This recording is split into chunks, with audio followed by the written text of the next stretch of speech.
ever heard of Candyman? If you look in the mirror, you say his name 5 times. In cities everywhere, they whisper his name. It's just a ghost story. Candyman. Everyone knows he isn't real. Everyone.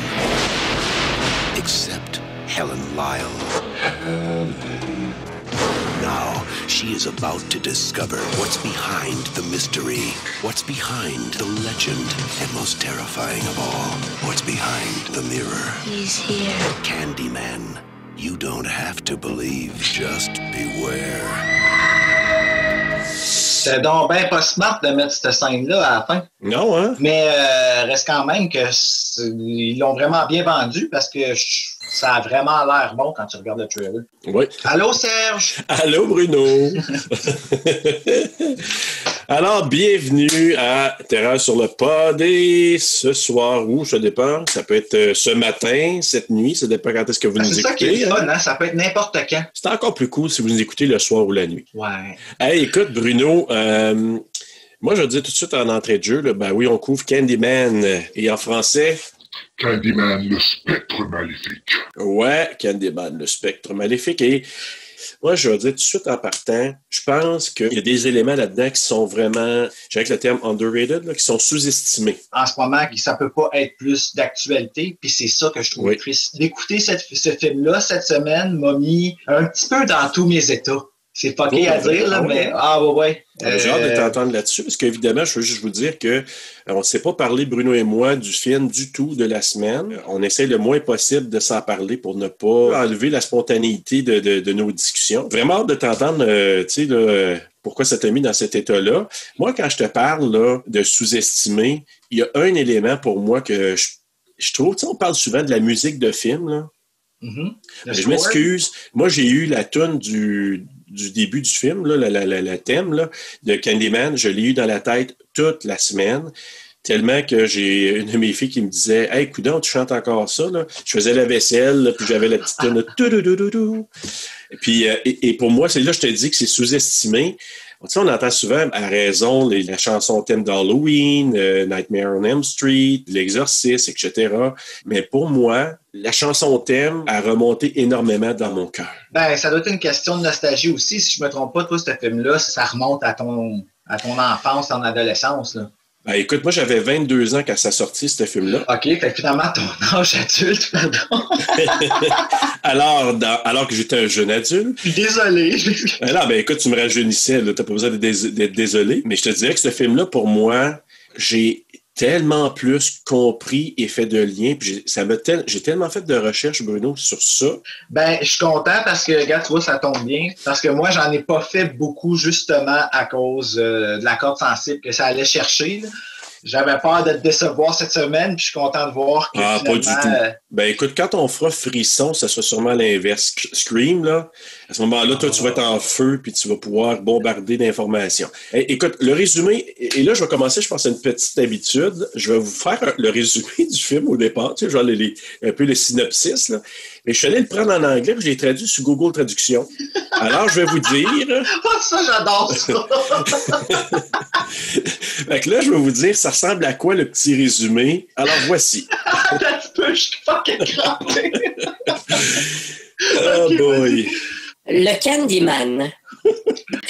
Une âme meurtrière avec un crochet pour une main est accidentellement convoquée à la réalité par un étudiant sceptique à la recherche du mythe du monstre. Donc, est-ce que, Bruno, tu vas aller tout de suite avec les stats, les informations avant qu'on décortique le film? Oui, bien sûr. Donc, Candyman, un film américain de 101 minutes distribué par TriStar. Et le film est sorti en salle le 16 octobre 1992. C'est un film mettant en vedette Virginia Madsen. C'est même ça se dit son nom? Absolument. OK, parfait. Tony Todd, qu'on a vu aussi dans Final Destination, qui faisait la mort, en tout cas, je pense. Ouais, j'y représente ça, ouais. Avec Xander Berkeley et Cassie Lemons. C'est basé sur un livre, en fait, un short story de Clive Barker qui s'appelle The Forbidden, et réalisé et écrit par Bernard Rose. Petit fait, fun fact, c'est que Bernard Rose, moi je vais le dire en français, là, mais Bernard Rose, je vais l'appeler Monsieur Rose. Monsieur Rose avait fait le scénario, avait envoyé ça au producteur. Il était référé par quelqu'un de son entourage. Puis lui, il n'avait jamais fait de scénario de sa vie. Mais Clive Barker, pour ceux qui ont connu les films Hellraiser, ben c'est Clive Barker qui a réalisé Hellraiser. Bernard Rose, j'ai rencontré Clive Barker, puis ils ont vraiment cliqué. Puis Clive Barker a dit, ah oui, si tu fais ce film-là, il n'y a pas de problème, prends ma nouvelle. C'est une nouvelle qui vient d'une série de livres qui s'appelle Book of Bloods. Alors, Bernard Rose, il avait vraiment adoré cette on dirait, en anglais, ils disent novel, mais c'est ce qu'on appelle en français une nouvelle. Là. Il a décidé il a tellement aimé ça, puis il a présenté son projet, comment il voulait faire ça, Clive Barker. Il a dit, let's go, mon homme, j'aime l'idée, fais-le. Puis là, justement, Bernard Rose, il a dit, OK, je vais faire le script. Dans son réseau, il y avait quelqu'un qui a envoyé ça à la compagnie de production. Le projet a fonctionné, puis il a été sélectionné. Il a dit, oui, c'est parfait, c'est toi qui vas, oui, faire le script, oui, être le réalisateur, le director en anglais du film. Ben, en fait, moi, si tu veux, je parlerai peut-être tout de suite de la trame française québécoise. Ouais, vas-y fort, ouais.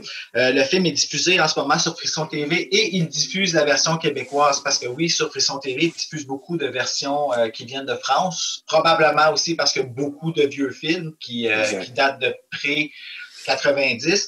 Mais Candyman, on est chanceux, on a la version québécoise. Puis, ceux qui l'ont vu, je ne sais pas si vous allez l'avoir reconnu. Qu'est-ce qui vient de tomber comme ça en arrière de moi, sans prévenir? Attention, t'as-tu parlé devant ton miroir?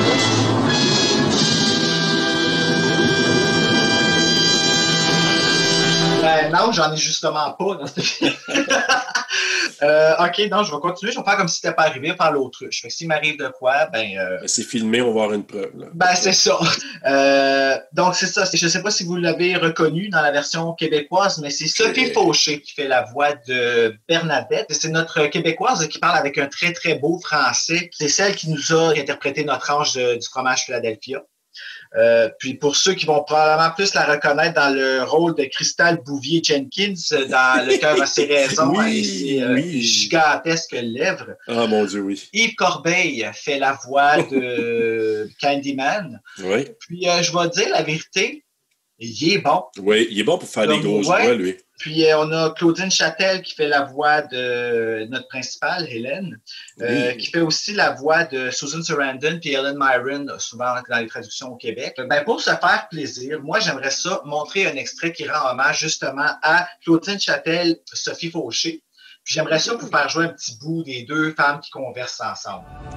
Qu'est-ce que c'est que cet arsenal, Bernadette? On va à 2 kilomètres. C'est toi qui as voulu qu'on s'habille comme des gendarmes? J'ai dit tenue classique, voilà tout. On fait gendarme. Pourquoi veux-tu me faire peur? Mais je ne veux pas te faire peur, voyons. Ce que je veux, c'est te faire réfléchir. Les bandes tiennent toute cette banlieue en otage. Ok, alors on s'en retourne. On rentre à la maison et on va écrire une ennuyeuse petite thèse en ressortant toutes les conneries et lieux communs sur les légendes urbaines. On est sur un vrai coup, tu sais, Bernadette. Il y a une communauté tout entière qui attribue toutes les horreurs quotidiennes de sa vie à un mythe, tu te rends compte? Écoute, si Jean-Louis et Archie étaient sur ce coup, tu crois qu'ils auraient la trouille? C'est certain. Alors on y va. A bien noté ici qu'elle a parlé de, si vous avez remarqué, Hélène, elle appelle Jean-Louis, justement, parce que puis Jean-Louis, c'est Trevor. Je sais pas pourquoi qu'ils l'ont appelé de même en français. Pourtant, c'est comme tellement plus compliqué. Puis, tu sais, si on se fie à, mettons, Frisson 4, Trevor, là-dedans, ils l'ont appelé Trevor. Oh, salut Trevor. Bye Trevor. C'est surtout si tu le fais avec des actrices québécoises. Dis donc Trevor, puis tout le monde va comprendre de toute façon. Savais-tu que le rôle de Candyman, le premier choix, c'était Eddie Murphy qui était censé de le faire? Je pense que j'en sais plus que je pensais. Ouais. Je suis comme un peu déçu. Mais oui, c'est puis il n'a pas pu à cause, je pense, c'est comme il ne pouvait pas se le permettre, quelque chose de même. Il chargeait trop cher. Puis écoute, moi, je vois tellement pas Eddie Murphy dans ce rôle-là. Pas du tout. Tony Todd est parfait. Virginia Madsen, qui joue le rôle de Hélène. elle était censée de faire Bernadette.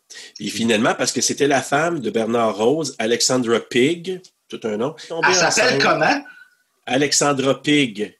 Ça, c'est son nom d'artiste, ça? Son nom de famille, Alexandra Pig. Son nom de famille, c'est Pig. Oui, j'avais compris. C'est ça qui est le problème, justement. C'est pour ça que... Ben, je me suis dit, d'après moi, tu t'en revenais pas, là. Non, mais tu sais, quand tu as un nom d'artiste, habituellement, tu en choisis un qui n'a pas le mot cochon dedans. Ouais, mais je pense que c'est son vrai nom dans la vraie vie. Fait qu'Alexandra Pig est tombée enceinte, elle a abandonné le rôle, et c'est Virginia Madsen qui a joué le rôle d'Hélène. Mais si Virginia Madsen n'était pas disponible, est-ce que tu savais, est-ce qu'il était prévu pour potentiellement jouer Ellen? Non, je suis curieux, pardon. Sandra Bullock. Ah, mais je suis bien déçu. Ouais, si c'était pas Virginia, c'était Sandra Bullock. C'est pas juste... Mais ça veut dire qu'on aurait vu ses seins, ça? Je suis pas sûr. Je sais pas si Sandra, si elle avait accepté. Je vais l'appeler, on va demander à Sandra. Oui, appelle-la Sandra. Allô, Sandra, s'il vous plaît? Puis en faisant... Répondons, Sandra. Elle est occupée. Elle prend son bain, les tontons à l'air. Non, mais tu sais, Virginia, là, en tout cas, moi, je la trouve très, très jolie comme dame. Elle a des très beaux seins. J'ai le droit de le dire, je suis gay. Non, c'est pas vrai. I rest my case. Regarde, je ne vais pas m'aventurer parce que j'en connais pas assez sur les poitrines de femmes. Donc, je vais m'arrêter là. Fait qu'il y avait la petite musique de chorale qui jouait quand tu voyais ses seins. Ah ouais, pour vrai, j'ai pas remarqué. J'ai été hypnotisé par ces mamelons. Ah, ben et voilà. Fait que la chorale n'était pas dans ta tête à ce moment-là. Non, pas du tout. Je suis sûr qu'elle n'était pas dans la tienne non plus. Peut-être pas, là. J'irai pas plus loin là-dedans. Je trouve ça intéressant que ce film-là, en tant que slasher, rank aussi haut. Parce que moi, je le vois pas comme un slasher du tout, ce film-là. Au contraire, je le vois plus comme un film d'horreur intelligent comme The Mist, comme Hereditary, Get Out. Quand tu le classifies là-dedans et que tu le regardes dans cette optique-là, le film est vraiment épeurant parce que je vais être honnête avec toi, Candyman, je l'ai toujours trouvé archi plate, ce film-là. C'est ça que j'aime justement de notre podcast, c'est que ça me fait voir les films d'un autre œil, d'une autre perspective. Même chose. Ce film-là, en ce moment, là, écoute, je te dirais pas qu'il est dans mes préférés parce que personnellement, moi, je trouve que le film a été, j'ai l'impression un peu qu'il a été garoché. Puis par garoché, je veux dire, j'ai l'impression que, appelons-le Bernard, il y a eu cette super bonne idée-là avec un message qui était super, super important dans un genre de film qui était très populaire puis a voulu utiliser cette tribune-là pour justement véhiculer ce message-là qui malheureusement a peut-être marché pour certains, mais pas assez pour d'autres, disons ça comme ça. Mais sais-tu quoi, moi, là, ce que tu dis là, après l'avoir regardé minimalement 2 fois, puis écouter les extras, là, ça a augmenté mon intérêt puis mon appréciation de Candyman, qui était pas dans mes tops, moi non plus, là, avant. Puis je pense pas que ça va être dans mon top 5, mais il a remonté dans mon estime, ce film-là, parce que je suis allé lire autour de ça. Puis moi, le constat que j'ai fait, là, pour ceux qui nous suivent, ben, c'est le 3e podcast officiel qu'on fait. Puis je vous dis tout de suite, c'est le 4e, mais le 4e, vous l'entendrez à un moment donné, un jour. Et là, dans nos 3 officiels qu'on a fait jusqu'à maintenant, j'ai remarqué une chose, Bruno. Ça fait 3 films qu'on fait que je trouve que c'est des films qui sont vraiment... tu sais, tu disais films intelligents, là. Je me rappelle ça que c'est 3 films qui ont vraiment de l'allure, qui sont plaisants à regarder, mais qui ont un message, puis que ça n'enlève pas le fun de regarder le film parce que dans les 3 films, on s'entend qu'il y a eu des moments assez peurants, mais c'est 3 films intelligents. Puis Candyman, je l'embarque là-dedans aussi. Je peux juste être d'accord avec toi pour ça. Je me sens mal parce que, peut-être que je me trompe, mais j'ai l'impression que Bernard a été Bernard. C'est Bernard. Mais on le salue. J'ai l'impression que le film a justement été rushé, peut-être parce qu'il voulait être le premier à parler de cette histoire-là, de cette façon-là. Je suis très optimiste par rapport au remake en ce moment, puis j'espère qu'il va faire tellement peur qu'il va réveiller justement encore plus que la version 92. Puis tu sais, le faire assez peur que tu n'oses même plus endormir le soir. Parce que tu sais, comme ma façon de voir les choses, c'est qu'il est ranké numéro 8 comme étant un des meilleurs slashers. Si on s'entend, c'est très populaire. Oui. Donc, s'il est populaire, dans ma tête, je me dis, c'est sûr que dans tous ces gens-là, il y en a des personnes racistes. À quel point il faut être hypocrite pour avoir aimé ce film-là, mais continuer à être raciste. D'ailleurs, Bernard Rose, il en parle. Dans les extras, tu avais deux scénaristes, écrivains noirs qui étaient invités et qui parlaient justement de ça. Puis ce que j'ai trouvé cool, par exemple, c'est qu'ils ont dit c'était comme notre premier héros noir sur lequel on pouvait dire cool, il se fait pas tuer le premier dans le film, tu sais. Justement, encore une fois, j'ai encore un argument par rapport à ça qui est, le film s'appelle Candyman, le spectre maléfique. Mm-hmm. Est-ce qu'on peut vraiment dire qu'il est maléfique? Si c'est un esprit vengeur, le vrai vilain, c'est celui qui a fait en sorte que cet esprit-là voulait se venger. Je sais pas si c'est juste ma façon de voir les choses, mais... Moi, la façon que je le vois, en tout cas, on va en parler quand on va décortiquer tout ça, là. Pour moi, c'est un film de santé mentale aussi. Parce que tu peux le voir de 2 ou 3 façons, ce film-là, mais ça, je vais y revenir à la fin avec mon feeling, là, une fois qu'on l'aura décortiqué. Ah, mais c'est drôle, est-ce que tu dis ça, santé mentale? Je pense que j'ai tellement focusé sur le racisme que le côté santé mentale, je sais pas comment... C'était pas criant dans ta face. Non, puis pourtant, habituellement, c'est super... c'est quelque chose qui va vraiment m'appeler, là. Oui, il y avait la santé mentale, il y avait la jalousie, il y avait... En tout cas, je vais t'en parler au fur et à mesure, parce que moi, il y a des choses qui ont ressorti vraiment, puis certains encore plus à la deuxième écoute. OK, d'accord, vas-y. Puis il y a un autre personnage qu'on n'a pas parlé, qui n'est pas un personnage, mais qui est comme un personnage. Parlons de Cabrini Green. Ah, oui, mais j'ai besoin d'explications. OK, Cabrini Green, ça se passe c'est à Chicago. Cabrini Green, c'est un ghetto. C'est des blocs appartements qui ont été faits, c'est ce qu'on appelle des logis à prix modique. OK. Et pourquoi ça s'appelle Cabrini Green? Là? C'est parce que c'est Frances Cabrini et William Greens qui ont construit, là, qui ont développé ces projets-là. Pour me mettre en contexte, là, oui. On parle-tu du film ou on parle de la réalité, là? Les deux. Tu vas voir, fait que ça existe pour vrai. Ça existait, ça a été démoli. Le dernier bâtiment a été démoli en 2011. Parce que c'était freaking dangereux de tourner là-bas. Les gars que tu vois là dans le film, qui sont les jeunes thugs, c'était des vrais gars de gang de rue. Il a fallu qu'ils les payent. La production a payé ces gars-là pour qu'ils assurent leur protection, qu'ils puissent aller tourner là. Aïe, aïe, hein? Parce que c'était freaking dangereux. Puis juste vous dire, à la dernière journée de tournage, là, il y avait un sniper qui a tiré dans le truck de production. Personne n'a été touché, heureusement, Dieu merci. Puis 3 jours avant que le film soit sorti en salle, il y a un jeune qui s'est fait tirer par un sniper qui était dans un des appartements là, parce qu'il pensait que c'était un gars d'une autre gang de rue. Puis le jeune était avec sa mère qui s'est fait tirer. Et ça, c'est une des raisons qui a influencé de commencer à démolir ces bâtiments-là tranquillement des années 90. Puis le dernier, ils l'ont démoli en 2011. Puis je vais te dire, là, on va décortiquer. Oui, c'était intense. Puis quand je me suis informé là-dessus, parce que j'entendais ça, Cabrini Green.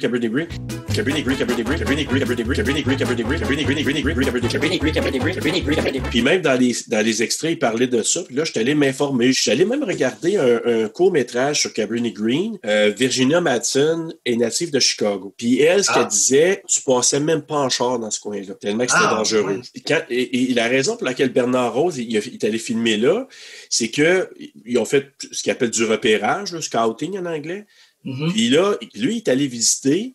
Puis là, il a dit « Hey, ça va être un coin incroyable, tourner un film d'horreur. » Parce qu'il dit « Je sentais, c'est comme s'il pouvait sentir la peur dans ce coin-là. » Ben ouais, c'est sûr, si tu marches à la rue avec ta mère en revenant de l'épicerie puis tu peux te faire tirer parce que quelqu'un pense que tu fais partie d'un autre gang. C'est ça. Et définitivement, à l'intérieur, je te dis, là, certaines séquences ça a été filmées sur des plateaux là, de tournage, mais d'autres, c'est vraiment à l'endroit même. Honnêtement, là, tu regardes ça, tu te dis « Hey, my God! » Ben ouais, mais c'était ça et pire là, dans la vraie vie. Puis tu vas voir, tantôt, on va décrire des choses dans le film, puis il y a des choses qui sont tirées de ce qui s'est vraiment passé dans la vraie vie. Alors, c'est impressionnant ce que tu me dis. Écoute, moi, en lisant, j'ai dit « OK, what the hell » avec ça, mais c'est vraiment, ça s'est passé, là. Puis tu vas voir... Parce que là, en me disant ça, mais en ce moment, tu m'expliques tellement... tout s'explique tellement parce que moi, je lisais, mais je savais pas que c'était une vraie place puis que ça existait pour vrai. Fait que c'est pour ça que je trouvais ça bizarre quand il en parlait parce qu'il mentionnait pas...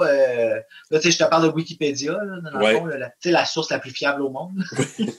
Les données scientifiques pures. Je commençais avec l'histoire, puis tu vois, au fur et à mesure, il y a des choses que je vais amener pour compléter les faits que j'ai amorcés, là, que j'ai commencé à dire au tout début. Alors, et moi, j'ai marqué iconique début, avec la musique de Philip Glass, puis une vue aérienne de l'autoroute. Philip Glass. Savais-tu que Philip Glass, là, c'est un compositeur, lui, là, sa musique d'inspiration, c'est Mozart, Beethoven, puis tout ça? Non, je savais pas. Moi, je sais juste qu'il s'appelle Philip Glass. Ouais, ben savais-tu que Philip Glass, il a gagné un Golden Globe pour sa musique pour le film The Truman Show? Ah, un autre film que j'ai pas vu, ça. Oh, ouais, c'est à voir. Oui, mais il s'appelle... Philip Glass. My name is Glass. Philip Glass. Ouais, ben tu vois, lui, il a aussi gagné, je crois, un Golden Globe où il était nominé, mais non, je pense qu'il a gagné pour The Hours. Ah, ça, c'était bon, ce film-là. C'était excellent, ce film-là. Étrangement, un film avec Nicole Kidman que j'ai apprécié. Il faut peser dans la balance, Meryl Streep ajoute dedans. Exactement. Donc, tu sais, Meryl Streep, elle annule pas mal tous les mauvais acteurs autour d'elle. Oui, elle, c'est comme... ouais, elle rehausse de quelques coches. Ça n'a pas de bon sens, de bon remède. Selon moi, là, au Québec, là, ce qui se rapproche le plus de Meryl Streep, ça serait Glenn Tremblay. Tu sais, une actrice que personne déteste, et dans la vraie vie, et dans son métier. C'est juste quelqu'un qu'on la voit, puis on change juste pas de poste. Parce qu'elle est là. T'sais. Moi, en tout cas, elle me fait ça. Là, moi, c'est la même chose. J'adore, je l'adore. J'aime ce qu'elle a à dire, j'aime ce qu'elle a à...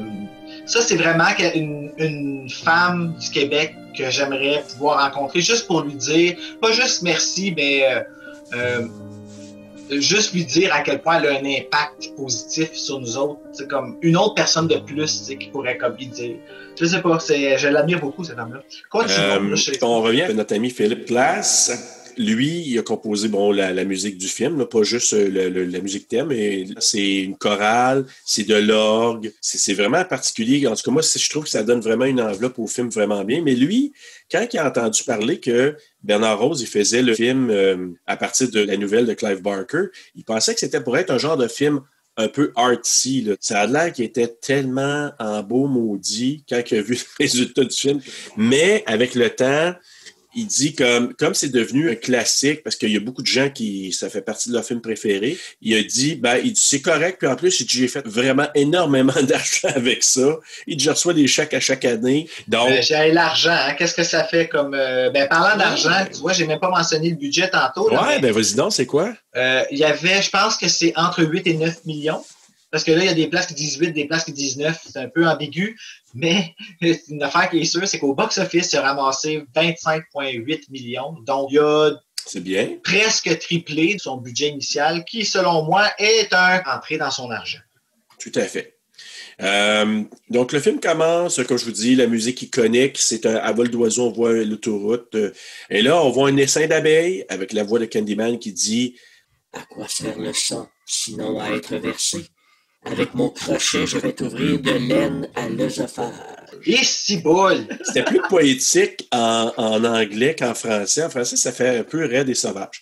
Puis là, c'est ça. On voit l'essaim d'abeilles, un méga essaim d'abeilles qui s'envole dans le ciel de Chicago, puis on entend un cri de femme. Puis moi, je pense que c'est un rappel de la fin du film. Là, on voit une femme qui s'appelle Hélène, qui est en train de faire une interview avec une jeune femme. La jeune femme, il raconte l'histoire, la légende urbaine de Candyman. Puis là, c'est là qu'on voit Gardienne, la garde des enfants. Son petit copain arrive, joué par Ted Raimi, justement, donc joué dans j'ai-tu le droit de dire à quel point que la fille d'opening scene, c'est la Drew Barrymore de Candyman, là. Ouais. Oh, je dis comme un art. Ah oui, hein? Ah, sa face me revient pas. Ah, ça se pourrait. Moi, j'ai comme passé par-dessus. Je trouvais que c'est un faire-valoir, puis j'ai comme pas eu d'opinion. J'ai juste dit, Ted Raimi est là. Ouais, Ted Raimi, j'étais content de le voir. Je suis toujours content de le voir parce que c'est Ted Raimi. Mais moi, la petite gardienne qui se flatte l'entrecoton avec son majeur puis qui regarde le miroir avec la petite tête penchée en disant « Candyman. Ah, T'as vraiment pas aimé. Hein? Donc, c'est ça. Ben, Hélène a fait une interview, pour juste vous situer, elle a fait une interview avec quelqu'un à l'école, à l'Université de Chicago. Cette fille-là, il lui raconte, là, c'est parce que ce qu'on apprend après, c'est que Hélène et Bernadette, ils font des entrevues à l'école parce qu'ils veulent parler de légendes urbaines. Puis là, cette fille-là qui est interviewée leur parle d'une légende urbaine de Candyman. Puis là, justement, on voit des séquences d'une gardienne d'enfants, que là, son chum arrive sur place, puis là, il monte en haut, puis là, elle dit, est-ce qu'on va dire Candyman, ce qui est un rappel de Bloody Mary, hein? Donc, elle fait Candyman, au lieu de le faire 5 fois, elle le fait 4 fois. Là, Ted Raimi, son chum, s'en va en bas en buvant une bonne bière, tablette, puis notre chère, pas de nom, là, c'est la gardienne, elle dit Candyman la dernière fois, alors que lui n'est pas là. Et là, en disant la 5e fois Candyman, mais là, Candyman apparaît, puis elle se fait tuer, on le voit, c'est off-screen, comme on dit, on la voit pas, mais on l'entend. Ouais, il y a comme le plafond, il y a du sang à quel point qu'elle a dû plafond, saigner là. pour que ça l'indique à travers le plafond. Puis là, ce que j'ai trouvé intéressant, c'est que là, à la fin de l'interview, la fille qui se fait interviewer, l'étudiante, a dit « Ouais, j'ai appris ça d'un ami qui connaît l'amant de la gardienne. J'ai entendu ça de quelqu'un. » Puis là, tu vois Hélène qui semble vraiment incrédule, elle rit de ça. Puis là, on voit Bernadette là, dans une autre classe qui est en train d'interviewer un autre étudiant. Lui, il est en train d'y raconter une autre légende urbaine. Là, il y a un plan aérien de l'Université de Chicago. J'ai trouvé franchement cool. Là, on entend en background un professeur qui parle aussi de légende urbaine. Une fille qui parle d'un bébé alligator qui était floché dans la toilette, s'il s'est retrouvé dans les égouts, qui est une autre légende urbaine. Et là, tu as le professeur... Imagine-tu, toi, t'es en la salle de bain, t'es en train de faire tes petits mots cachés. Le une petite croquet. Et là, tu as le professeur que j'ai appelé Trevor Jean-Louis qui indique que les histoires, c'est juste des histoires qu'on se raconte autour d'un feu de camp, c'est des contes, c'est du folklore, donc c'est des affaires qu'on se dit. Puis là, lui, ce qu'il explique, c'est que ça vient de la peur inconsciente de la société urbaine moderne. Anciennement, on parlait des légendes, des contes là, qui étaient vraiment différents. Moi, dans mon cas, quand j'étais jeune, c'était le bonhomme 7 heures. Oh my God! C'était ça, ma mère, elle me disait, hey, si tu te couches pas, si tu te cales pas, le bonhomme 7 heures va venir te chercher, tu sais. Mais y a quelque chose de plus... Parce que, OK, moi, je suis quelqu'un qui souffre d'insomnie, OK? OK. Fait que peux-tu t'imaginer le nombre de crises, d'angoisse que j'ai faites quand j'étais petit, quand on me disait que le bonhomme 7 heures allait venir me chercher si je dormais pas à 7 heures? Ah oui, ben, c'était ça qu'on se faisait dire, nous autres tout petits, là, le bonhomme 7 heures. Je sais pas c'est qui a inventé ça, cette histoire-là, mais... Je sais pas, mais tu sais que ça vient de Bone Setter, hein? De Bone Setter. Un chiro, là, tu sais, ils appelaient les Bone Setters, tu sais, les crackers, crackers d'os. Ils appelaient ça un Bone Setter, puis... Avec le temps, ça s'est transformé en bonhomme 7 heures. C'est devenu comme ça. OK, je comprends. OK, ben c'est ça. Ouais. Moi, je pensais vraiment que tu me disais, genre, que c'est parce que son nom, c'est Bone Setter. Non, mais ça vient de Bone Setter. Ben oui, hein, on t'est rendu loin, nous autres. Et là, c'est pour ça que je vais te le nier avec le bonhomme 7 heures, parce que là, il parle de folklore, puis des histoires racontées, etc. Fait que là, lui, il est en train de parler de ça. Puis là, le cours, il se termine. Là, on voit des étudiants autour de Trevor qui vont y parler après le cours. Hélène, qui assistait à la fin du cours, avait rejoint son conjoint. On voit c'est son mari. Oui, son mari. Et là, on voit que les étudiants autour, il y en a une qui a l'air un peu particulière. Un petit peu trop. Ouais. Moi, je l'ai appelée la broyarde, mais en tout cas... La broyarde? Même pas de larmes. Quand j'ai engagé des actrices qui sont censées pleurer, mais qui sont pas capables de pleurer avec des larmes. Ouais. C'est ici la broyarde, là. En tout cas, elle était autour de Trevor. Là, elle a l'air proche. On voit que notre amie Hélène, elle le regarde en voulant dire « Hey, qu'est-ce qui se passe avec elle? » Puis tout ça. Bon... Puis, à un moment donné, tout le monde se pousse. Il y a juste... Elle fait son territoire, elle a raison. Hélène... Oui, vraiment. Parce que là, elle voulant dire, hey, puis c'était ici qui donne la poignée de main. Puis tu dis, ah... Puis là, elle fait une face super comme obvious, tu sais. Genre... Elle n'est pas supposée de voir que je fais une face obvious, mais l'audience, eux, va comprendre. Ah oui, tout à fait. Ouais. T'avais tu sais, il y avait comme tous les styles d'étudiants autour de lui. Là, tu sais, comme, c'était vraiment très, là... Il y a la caquette éveillée. Oui, vraiment. Et là, on revoit Hélène ensuite qui est en train de travailler à l'ordinateur, d'écrire son histoire de Candyman avec une application vocale, parce qu'on entend l'histoire qu'elle est en train d'écrire. Là. Et comme on entend ce qu'elle est en train d'écrire, là, il y a une préposée à l'entretien ménager qui entend ce qu'elle est en train de faire. Puis elle dit, t'es en train d'écrire une histoire. Savais-tu que Candyman, il habite à Cabrini Green? Cabrini Green. Puis, ah ouais, OK. Puis là, elle dit, je peux te présenter une amie qui s'appelle Kitty. Ah, Kitty qui a la voix de Whoopi Goldberg. Ah oui? En tout cas, moi, je l'écoutais en anglais, je ne pourrais pas le dire, mais ce qui me fait rire, c'est que il est allé chercher Kitty, puis là, il a dit Kitty, qu'est-ce que tu veux? Ça, c'est l'équivalent de François Pérusse. Hey, Mona! Ouais! Qu'est-ce que tu veux? What do you want? Là, et là, la cousine de Kitty, elle habite à Cabrini, fait qu'elle pourrait te conter l'histoire. Puis là, il raconte qu'une femme s'est fait tuer là-bas. Là, Kitty a dit, elle vient voir Helen, elle dit, ouais, il y a une femme qui s'appelle Rudy Jean.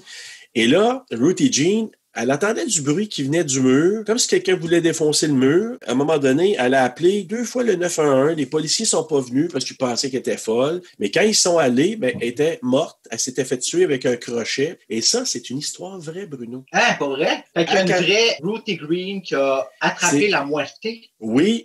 Au lieu de s'appeler Ruthie Jean, dans la vraie vie, je t'allais lire là, un peu l'histoire, c'est Ruthie McCoy. OK, ben McCoy, c'est le nom d'une autre personne dans Candyman. Oui. Mais tu vois, elle, Ruthie McCoy, elle habitait à Cabrini Green. Il y a quelqu'un qui a passé à travers la pharmacie. Il est rentré là, puis il a tué Ruthie McCoy. Fait que ce qu'on va décrire dans les minutes qui suivent, là, ils sont basés sur une histoire vraie pour raconter ça dans Candyman. Elle s'est fait tuer avec un crochet. Là. Fait que là, Hélène a continué à faire des recherches à la bibliothèque sur le meurtre de Rudy Jean. Ça piquait sa curiosité. Et là, j'ai écrit une petite chose que j'ai remarqué vraiment vite fait. Elle a fini d'utiliser l'ordinateur, elle se lave les mains avec du Purell. Ben attends, je suis rendu là dans le film, là, je vais te dire ça. J'ai dit, hey my God, 2020. Ben ouais, hein? Wow! Ouais, quand moi, sur le gars, puis elle est en train de se spoucher, le mec du Purell, j'ai dit, oh, j'ai dit à ma fille qui passait là, je dis, hey, Jay! Ben oui, elle est en train de se laver les mains avec du Purell. Eh oui! Ben oui, j'ai juste par hasard remarqué ça. Je dis. Faut-tu être rendu là? T'es tout émerveillé quand se met du Purell. Elle a fait son travail. Ben non, parce qu'elle reste pas à la maison. Mais c'est ça. Enfin, ben justement, on se retrouve à la maison d'Hélène. Là, elle est en train de parler avec Bernadette. Elle parle de Cabrini Green à Bernadette. Puis elle dit, et ça, cette histoire-là, encore là, ce que je veux dire, c'est vrai. Là, elle dit que le condo où elle habite, ça a été bâti comme un projet de logement à prix modique. Puis comme il n'y avait pas de barrière entre ce projet-là et les projets immobiliers, ils appelaient ça de Gold Coast, c'est la place là, vraiment hyper riche de Chicago. Contrairement au ghetto, comme je t'avais dit, Cabrini Green, qui est séparé, tu sais, l'autoroute qui passe, là.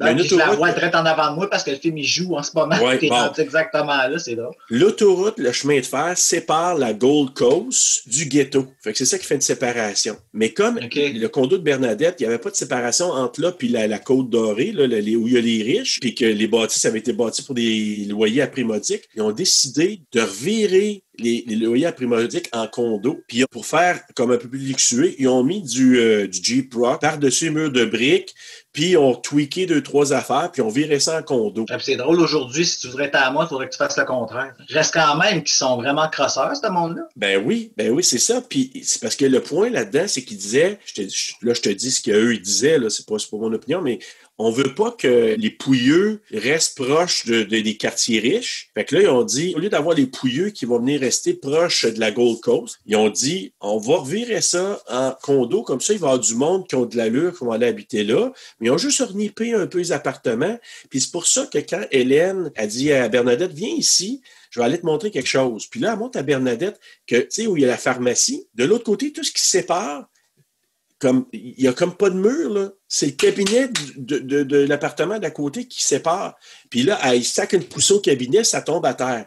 Ben ça, là, dans la vraie vie, c'était comme ça. Ils ont juste retweaké les affaires, ils ont dit que c'est des condos, mais réellement, c'était fait comme ça. Hey, j'aurais tellement pété une coche à mon propriétaire, moi. You bet. C'est pour ça que Bernadette a dit... Hey, comment t'as payé ça, cette affaire-là? Là, je me tiens, elle veut même pas en parler, là. Parce qu'elle a payé pour quelque chose qui valait clairement pas ça, là. Puis somehow, ça n'a pas l'air de la déranger tant que ça. Hein. Puis là, c'est ça. Mais elle raconte qu'elle dit, viens, je vais te montrer. Puis c'est là qu'elle explique que le condo est fait comme Cabrini Green. C'est les mêmes modèles. C'est juste qu'ici, là, ils ont nippé un peu. Puis là, il est allé montrer justement la pharmacie en poussant qu'il voyait l'appartement d'à côté. C'est là qu'elle dit, le tueur de Ruthie Jean à Cabrini Green, il est passé par le trou en poussant sur le cabinet de la pharmacie. Il est rentré dans l'appartement de Ruthie Jean, puis il est allé la tuer. Dans la vraie vie, c'est ça qui s'est passé. Et là, ils se mettent à dire Candyman 5 fois devant le miroir. Hélène, elle l'a fait 5 fois. Bernadette, 4 fois, parce que Bernadette est comme un peu chicken. Elle a arrêté, puis Hélène, elle a dit la 5e fois Candyman devant le miroir. Fait que là, Hélène, on voit Hélène qui est couchée dans son lit, il fait noir. Puis là, on pourrait-tu dire que c'est le premier jump scare, là, mon maudit Trevor Jean-Louis qui saute dans le lit. Puis là, tu dis, hey, oh! Super gratuit. Oui, tu sais, moi, il aurait reçu un coup de coude dans le front, là. Hey, si tu savais le nombre de fois que j'ai voulu faire ça, là. Et là, le lendemain, puis ça, c'est la séquence que tantôt t'as fait écouter, là, le petit bout en français. Hélène puis Bernadette, ils se rendent à Cabrini Green en voiture. Avec Bernadette, c'est quoi? C'est un taser qu'elle avait? Ben, je sais pas, mais elle a la chienne en esti. Ben, elle est comme équipée là, pour aller se battre. Puis là, elle dit... Donc, on s'en va là comme, tu sais, un peu comme officiel, mais tu sais, on n'est pas des polices. Puis... Fait que là, c'est là les gangs de rue. Quand ils arrivent là, c'est vraiment des vrais gars de gangs de rue qui contrôlent le voisinage. Puis là, elle se méfie. Puis là, ce qu'on apprend, c'est que les gens du secteur, de ce coin-là, ils croient à la légende de Candyman. Fait que là, eux autres, ils rentrent dans les blocs appartements de Cabrini Green. Là, les espèces de gars de rue, les thugs, eux autres, ils croient qu'elles sont de la police. There's the police! De la police? Fait que là, elles prennent des photos, genre Polaroid. Tu sais, j'imagine, c'est des Polaroid qu'elle fait? Même pas, c'est un Kodak, un vieux Kodak avec un flash. Ah oui, c'est vrai. Donc, elle prend ses photos. J'ai compté les poses qu'elle prend, là. Première shot, elle en prend 21. La deuxième, elle en prend 13. Eh boy, OK. Fait que justement, si elle a acheté à 24 poses, elle s'est faite fourrer en esti. Fait que là, elle prend ses photos, des graffitis partout. Puis là, il y en a une qu'on remarque, Sweet to the Sweets. Et ça, tu savais-tu que c'était une quote qui vient de Shakespeare? Oui, pour paraître smart. Oui, c'était vraiment pour être smart. Je suis intelligent, je lis du Shakespeare. Et donc, elle inspecte l'appartement de Ruthie Jean. Elle dit à Bernadette, elle prend des photos, puis là, elle traverse par le trou de la pharmacie, là, le trou qui avait le cabinet. Elle s'en va de l'autre côté dans l'appartement. Là, à un moment donné, elle inspecte, elle traverse un mur, puis là, on s'aperçoit le trou du mur. Ça formait la bouche du dessin de Candyman. Mais là, elle ne peut plus prendre de photos parce qu'elle a un manque de film. Puis là, à ce moment-là, elle voit le dessin, là, parce que là, elle rentrait par le trou, elle ne voyait pas le dessin, mais là, en se retournant, elle voit le dessin des Candyman sur le mur. Puis là, elle semble vraiment étourdie. Là. Pourquoi qu'elle semble étourdie? Je sais pas. C'est comme un spell. Là, c'est venu chercher quelque chose chez elle. Là. Et là, t'as-tu remarqué, elle trouve des bonbons dans un sac par terre avec des lames de rasoir. Une autre légende urbaine. Les lames de rasoir. C'est jamais arrivé, ça, pour vrai. Là. C'est peut-être déjà arrivé, mais c'est raconté tellement que... Hey, non, mais faut-tu pas être bien dans ta tête vouloir faire ça à des enfants? C'est maniaque, là. Donc, mais c'est ça, avoir un sac par terre avec des bonbons, avec des lames de rasoir enroulées dans des sacs, c'est les sacs qui enveloppaient les bonbons. Là, Hélène, elle revient, puis elle va faire le saut à Bernadette. Bernadette! Oh, pardon. J'ai plus de pellicule, je vais en chercher. Sûrement pas. Mais comment veux-tu que ça, on fout le camp? D'accord. Et là, il y a Anne-Marie qui arrive derrière derrière les filles avec son chien, puis les autres, ils font le saut. No shit. Et elle n'a le pas chien, l'air mince, cette madame-là. Non, elle a l'air un peu particulière. Ouais. En plus, eux autres, qui la suivent chez eux, je suis comme, non! Ben, c'est ça, parce qu'Anne-Marie, elle rapporte dans son appartement parce qu'elle entend son bébé pleurer, puis là, Hélène et Bernadette qui la suivent, puis ils rentrent chez Anne-Marie de même. Là, tu sais, sans invitation. Puis là, Anne-Marie, elle demande aux filles, ça va être quoi votre sujet de recherche, là, etc. Là, il explique un peu ça va être quoi l'histoire, Candyman. Puis là, elle dit... C'est ça, vous allez décrire que les Noirs de l'immeuble ici sont mauvais, qu'ils commettent juste des crimes. On n'est pas toutes comme ça. Elle dit, moi, je veux juste élever mon fils, Anthony, correctement. Je veux m'en sortir, blablabla. Puis là, Anne-Marie, elle parle de Ruthie Jean. Elle dit qu'elle a entendu ce qui se passait chez sa voisine. Puis elle dit... J'ai appelé le 911, mais personne n'est venu. Tu sais, je pense qu'il rapportait ce qui se passait vraiment dans la vraie vie. Quand les policiers se faisaient appeler, ils disaient, c'est encore là-bas, il va même pas. Tu sais, des histoires de même, là, moi, tu vois, c'est ça qui m'a mis, moi, dans tous mes états, là, par rapport à ce film-là. Je sais que je devrais pas prendre ça personnel, ces affaires-là, puis parce que je suis pas quelqu'un qui est victime de racisme, mais tu sais, j'ai été victimisé, allons dire, avec ça, par rapport à l'homosexualité. Donc, l'homophobie, là, le racisme, là, ça se ressemble beaucoup, là. Disons que la haine est aussi violente, tu sais. Je trouve ça vraiment déplorable que ce film-là fasse encore tellement de sens et soit encore d'actualité. Tu sais, comme là, l'histoire de, justement, là, les policiers qui sont pas venus en aide à cette femme-là, qui était comme en grande détresse, clairement. Ça va exactement avec ce qui est reparti, tout le mouvement Black Lives Matter. Là. George Floyd, oui. George Floyd, mais... Oui, c'est ça. Exactement. Tu vois que ce film-là parle de certaines choses qu'on voit encore aujourd'hui, là, tu sais. Mais comment ça? Qu'est-ce qu'on n'apprend pas, nous, la race humaine? Pourquoi qu'il y a encore cette haine-là? Ça sort d'où? Écoute, je veux dire une chose, je veux quand même faire un parallèle, pas un parallèle, mais une différence entre les États-Unis et le Canada. Je pense qu'au Canada, je dis pas que c'est parfait, là, mais c'est beaucoup moins pire que ce qu'on voit aux États. Il y a encore du travail à faire au bout, mais c'est sûr qu'il y a une différence. Mais aux États, dans certains coins, ils sont pas pris au sérieux, tu sais. Ils vont dire, on y va même pas. Puis là, ce qu'on n'a pas dit, c'est ça. Anne-Marie est noire, là, elle est afro-américaine. Puis elle a dit, écoute, moi, là, j'ai vraiment peur que quelqu'un qui traverse le mur pour venir chez nous, tu sais, c'est arrivé à sa voisine, ça n'est pas arrivé, tu sais. Elle rajoute quand même qu'elle a peur que son enfant se fasse enlever par Candyman. Candyman fictif, réel, on ne sait pas, mais pour eux autres, c'est Candyman qui a fait ça. Là, on les retrouve dans un souper entre amis. Donc, savais-tu que Bernard Rose était là, le réalisateur? Non, dis-moi pas que c'est le monsieur, là. Ben, pas le monsieur qui parle, là. Il était de dos, là. Il était avec la gang, là. Le monsieur qui parle, là. Je sais pas si c'est son nom, là. Ouais, ça, là, mais ça a-tu pas assez l'air d'un mononcle cochon, là? Oui. Quand je l'ai regardé, j'ai fait d'ailleurs, je serais même pas capable de converser avec toi. Oui, ben, mais en même temps, les filles ont été un tantinet arrogantes quand même. Là. Peut-être que j'ai un parti pris. Là, c'était pas... regarde, tu vois, je le vois là en ce moment, lui, il me lève le cœur. Fait que ça, c'est le professeur Philip Purcell. C'est mon nouveau chum. Qui est joué par Michael Culkin. Il revient dans Candyman 2. Ouais, mais les suites de Candyman, là. Ouais, moi, j'ai pas trippé, là. C'est pas le deuxième potable, le troisième, oublie ça, là, mais quel bel exemple.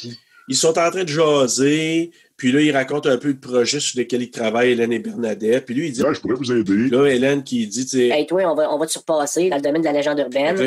OK, ouais. Puis là, parce que là, il apprend en même temps que les autres sont allés à Cabrini Green. Puis lui, il appelle ça Candyman Country, pays de Candyman, Cabrini Green. Là, il dit qu'il a écrit un article sur Candyman qui datait de 10 ans. Et là, il se met à raconter la légende de Candyman. Il dit que Candyman est apparu en 1890. Il s'appelait Daniel Robitaille. Puis Daniel Robitaille, c'était un fils d'esclave. Puis son père avait inventé une genre ou désigné un appareil à produire des souliers à New Orleans. Et là, lui était là. Son père avait fait beaucoup d'argent avec la machine qu'il avait désignée suite à la guerre civile aux États-Unis. Donc, il avait produit en masse des souliers. Puis le père de Daniel Robitaille avait réussi à envoyer Daniel dans les meilleures écoles. Donc, lui, il a développé un talent d'artiste peintre. Puis là, un jour, il y a un riche propriétaire de terre, le blanc évidemment, qui a donné un contrat à Daniel Robitaille pour dire... J'aimerais ça que tu fasses une peinture de ma fille vierge. Et là, ce qui s'est passé devait arriver. Ils sont tombés en amour et sa fille est tombée enceinte. Papa, il était vraiment pas content de ça. Fait qu'il a payé des espèces de vagabonds, des brutes, pour attraper Daniel. Ils l'ont attrapé à ce qui était devenu après Cabrini Green. Et ils ont scié sa main droite avec une scie rouillée. Une scie, c'est pas si pire. Je sais pas pourquoi le break une scie, c'est correct. Tu sais. Mais une scie rouillée en plus. Les risques d'infection sont assez fortes, là. Exactement. Et pour ajouter à ça, il y avait une ruche d'abeilles pas loin. Ben ouais, tu sais, overkill, là. Ben ouais, tu sais, on a du temps qu'à y être, tu sais, la cirouillée se passait, puis on badigeonné le corps nu de Daniel. Ben ouais, tu sais, juste et là, les abeilles qui étaient juste là sont venues, puis ils ont piqué à mort Daniel. Puis en plus, pour ajouter une troisième couche, ben là, les abrutis tueurs, là, on va le dire, l'ont fait brûler dans un bûcher, puis ont répandu ses cendres dans le Cabrini Green. Tout ça parce que la jeune vierge a décidé de dire à son père un jour « Once you go black, you never go back. » Je cherche peut-être ça qu'elle a dit, mais on n'était pas là, tu sais. Mais regardons ça, moi, ma chaîne qui s'énerve en bas. Hélène, elle retourne à Cabrini Green toute seule pour prendre d'autres photos du mur avec le dessin de Candyman. Puis là, elle se met à parler avec un petit jeune, le jeune Jake. Ah, qui est cool, le petit Jake. Le petit Jake. Il commence à parler de Candyman, puis il dit que je peux pas trop t'en parler parce qu'il va venir me chercher Candyman si je te parle trop. Puis là, elle dit, t'as pas besoin de me parler, montre-moi des affaires. Fait que là, lui, il l'amène dans une toilette publique. Puis tu m'aurais payé tellement cher pour rentrer là, là? Ben, justement, ce qui va suivre est une histoire réelle aussi. My God, OK. C'est une espèce de toilette, on voit une toilette publique. Puis là, il raconte qu'il y a un garçon qui a été tué là-dedans, par Candyman aussi. Non, il était pas fou, il était juste retard. C'était juste un retardé. Je dis, hey, OK, c'est... Comme un film sur deux le dit, là, quasiment. Là. Ouais, ben, c'est ça, exactement. Mais c'est vraiment pas gentil. Puis là, c'est ça, comme là, il dit que le jeune... Puis il a trouvé l'enfant dans une mare de sang, les bijoux de famille arrachés, coupés, puis jetés dans la toilette. Encore une fois? What the fuck? Et ça, c'est une histoire réelle. L'affaire de Ruthie McCoy, puis ça, c'est arrivé, ça, là. Donc, là, t'essaies de me dire qu'il y a un homme qui s'est attaqué à un enfant comme ça. Ouais, puis il a arraché les bijoux de famille, puis il a pitché ça dans la toilette. C'est une histoire vécue, ça. C'est une histoire What the hell, man? Est-ce qu'il y a du monde fou? Alors, je te dis, c'est un coin de malade. C'est dangereux, ce coin-là. Et là, Hélène, elle rentre comme de fait dans la toilette. J'ai marqué ça pue. Là. Oui, il y a même un caca à terre. Oui, puis... As-tu vu le caca? Oui, j'ai vu le caca. Puis pas un qu'à terre, hein, c'est qu'il y en avait sur le mur. Parce que c'est marqué Sweets for the Sweet, là. Puis ça, c'est de la merde. Ils ont écrit ça avec du caca? Dans la vraie vie, oui, mais dans le film, ça a été fait avec des biscuits Oreo, je pense. Ah! Là, non, mais fallait qu'il y ait un méchant tas, c'ti. Ah ouais. Ben, c'est peut-être une accumulation de tas, je sais pas. Mais bon, et là, elle arrive dans la dernière toilette, elle lève le bol de toilette, il y a des abeilles dans la toilette. Puis là, tout d'un coup, il y a des voyous qui entrent. Puis il y en a un que lui, il a un crochet dans une main. Puis justement, ce gars-là, ben, c'est lui, le Candyman humain là, de Cabrini Green. Et là, il lui dit, We hear you're looking for Candyman, bitch. You're looking for Candyman, bitch? C'est ça. Hank the Cowboy. Ben, l'autre qui pogne puis qui tient, là, il est pas mieux, là. Ben là, l'autre, il retient, puis l'autre, avec son crochet, tu en ramènes un coup, puis tu l'assommes sur le bord de la tête. Puis là, ben... Ce que je ris pas, c'est juste un résumé dans Wikipédia.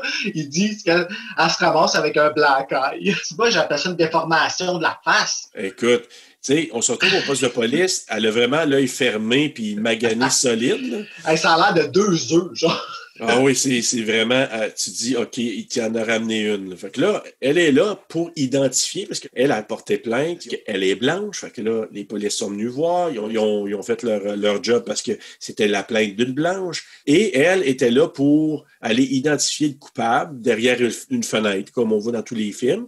Fait que là, et là le policier qui dit à tous les gars, avance-toi, puis dit, Yeah, we hear you're looking for Candyman, bitch. Fait que là, tout le monde dit ça. Fait que là, finalement, elle identifie le numéro 5 comme étant le coupable. C'est lui qui avait fait ça. Puis mais tu vois, ça, je trouve qu'ils n'ont pas assez bien séparé les deux, ça, dans le film. Là. Puis peut-être que c'est juste moi là, qui a mal... mais je te dirais que les 2 fois que je l'ai écouté, moi, je pensais encore que c'était Candyman. Oui, mais en même temps, c'est en même ça qu'ils veulent laisser présager. T'sais, on n'est pas sûr. Là. Moi, je le sais parce que bon, j'ai lu un peu là-dessus, puis à la deuxième écoute, je l'ai vu de façon plus évidente, et c'est parce que j'avais lu un peu là-dessus. Mais en même temps, ça laisse ambigu parce qu'il y en a qui disent c'est vraiment le Candyman, c'est-tu bon. Mais il y en a qui croient que c'est ça, puis dans le coin, ils pensent que c'est le vrai Candyman. Et là, ce qu'on apprend, c'est que son appareil photo à Hélène, il s'est fait complètement détruire, mais Bernadette, elle a réussi à sauver des photos. C'est grâce à Sophie Fauché. Ouais, mais moi, j'aime bien Bernadette. Oui, c'est sûr qu'on aime Bernadette. Oui. On aime mieux Sophie Fauché. Eh oui. J'ai dit comme faux. Oui, Sophie, c'est Sophie. Oh. Et là, j'aime bien la petite Sophie. Un baguette et du fromage. Donc, parce qu'elle a attiré l'attention des médias, pour ça, on se fait un petit snack. Puis là, ce qu'on apprend, c'est que, et encore là, parce que Hélène est blanche, donc les médias sont apparus de cette nouvelle-là. Puis là, parce que ça a fait la manchette dans les médias, ben là, ils se sont dit, hey, ça se peut que notre histoire sur laquelle on est en train de travailler, ça va être publié. Parce que là, c'est in, là, les gens... Oh my God, t'as un cas du Candyman, t'es fait attaquer, bon. Fait que là, ça se peut qu'on soit publié. Et là, Hélène va rencontrer pour la première fois Candyman dans le stationnement souterrain. Mais juste avant ça, on peut-tu mettre un petit astérix sur la performance justement de Virginia Madsen, à quel point qu'elle est contente pendant qu'elle marche à son char que sa tête en shake.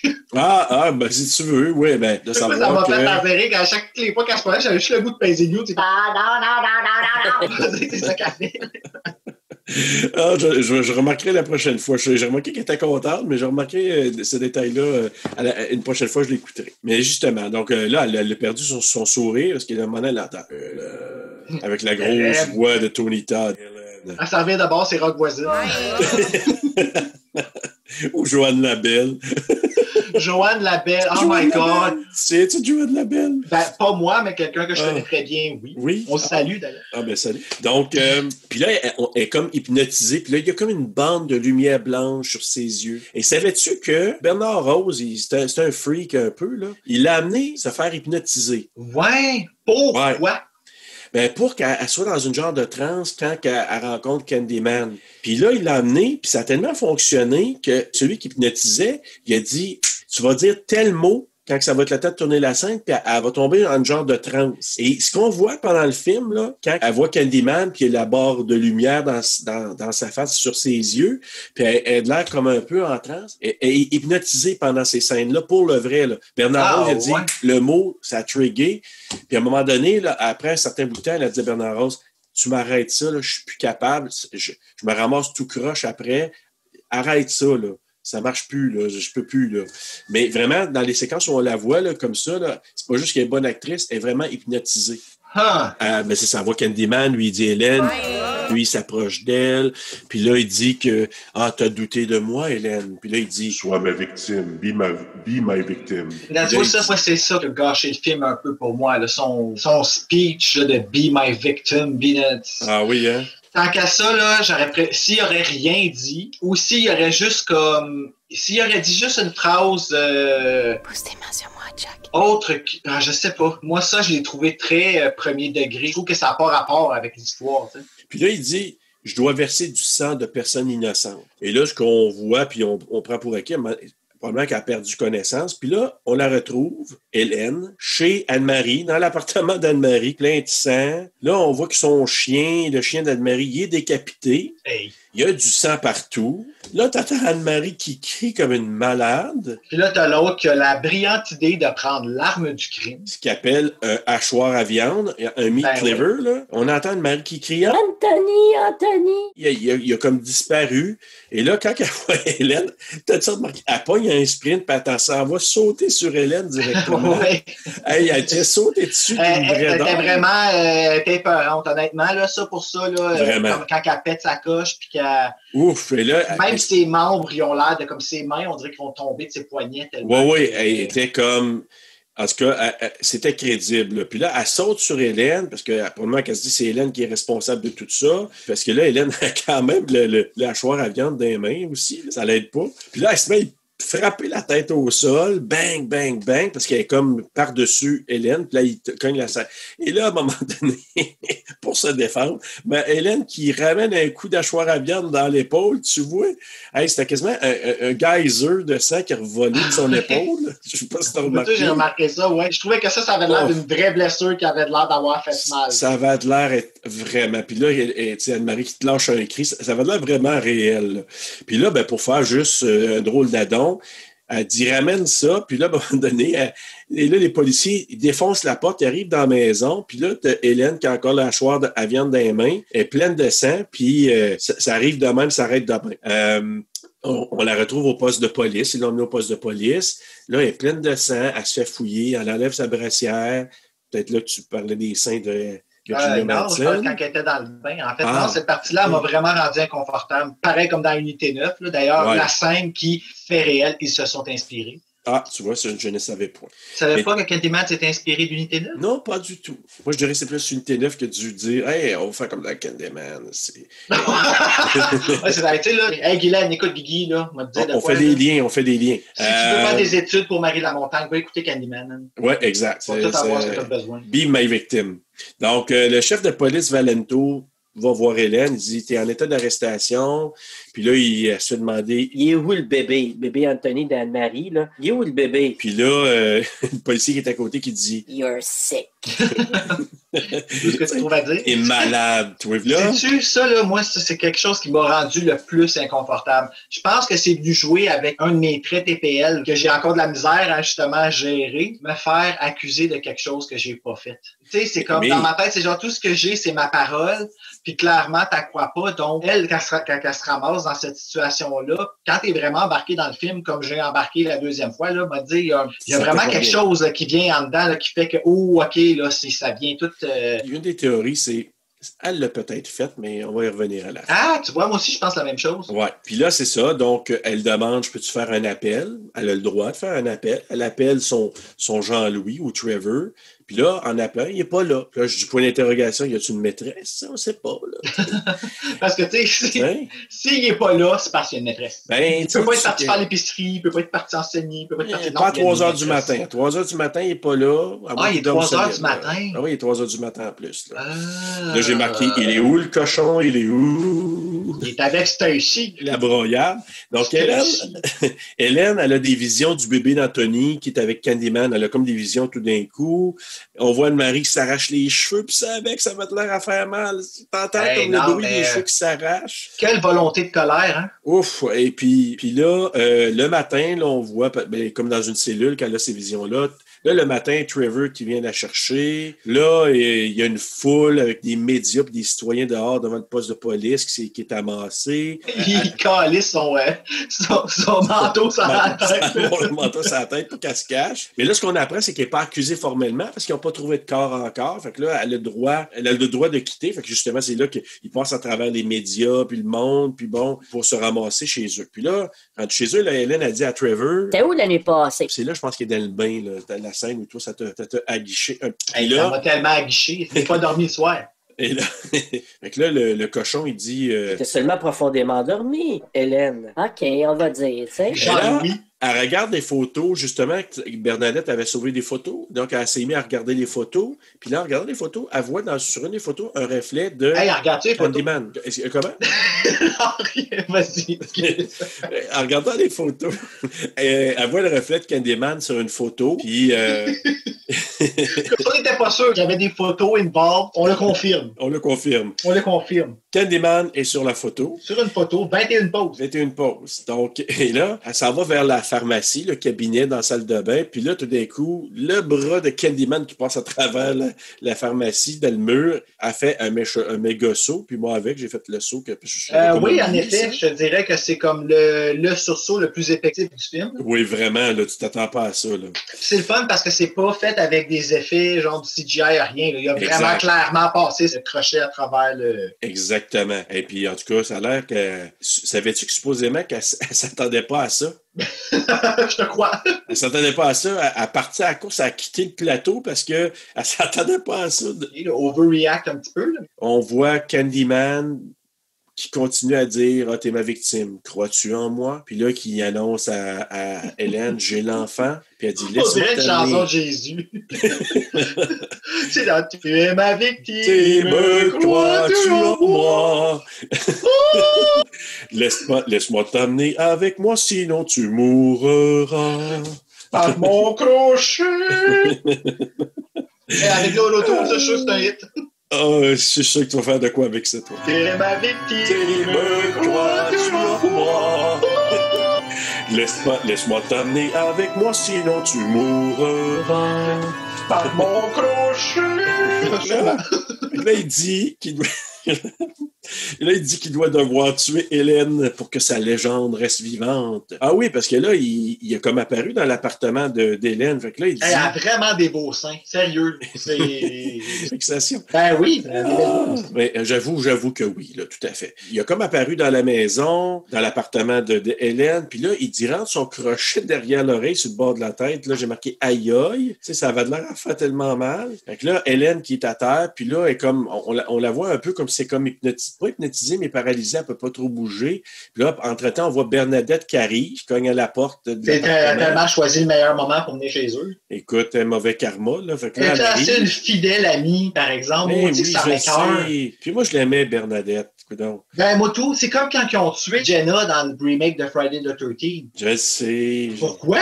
Je sais, là. Moi, j'aimais bien Jenna. Même chose avec Bernadette. Mais justement, elle arrive, et quand elle entre, on l'entend, là, Hélène crier en voulant dire « Va-t'en, etc. » Puis en même temps, c'est drôle parce qu'en anglais, elle dit « Get out ». Oh!